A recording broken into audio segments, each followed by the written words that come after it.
The people behind Captain Marvel recently talked about the inclusion of Spider-Woman somewhere down the road, and the possibility of seeing the character in the MCU. And there's some good, and some bad, and you can all probably guess who's behind the bad, but let's talk about this and the reality behind it.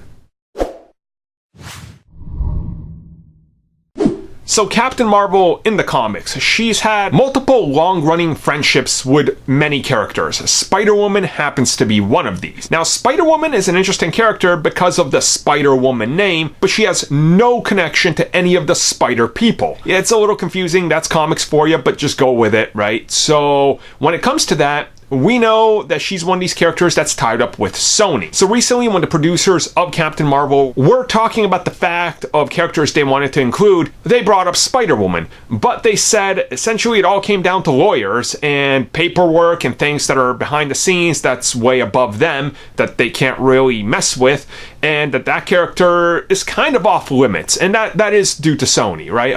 I can see why they would want to do this, because it's a great idea. That character could be very useful. It could expand the MCU. You could tell other types of stories. A great friendship right there to form on screen. But unfortunately, it is one of these things where I think Sony doesn't want to let go of that character. Even if they have a contingency plan for her appearing, I don't know, in Morbius 2 or something, or Chameleon 7, or whatever the hell Sony's gonna do next week. You know, I think that's their goal, and they're like afraid to give up any character just because they're like, what if we do something with this character in 7 years? Because that's the reality of it, right? Suits don't want to let go of stuff because they're afraid that they're not going to make money if they have a good idea. And ultimately, that's what's preventing it. So it's unfortunate, but hey, at least I guess they tried to reach out, but Sony was like, nah, man.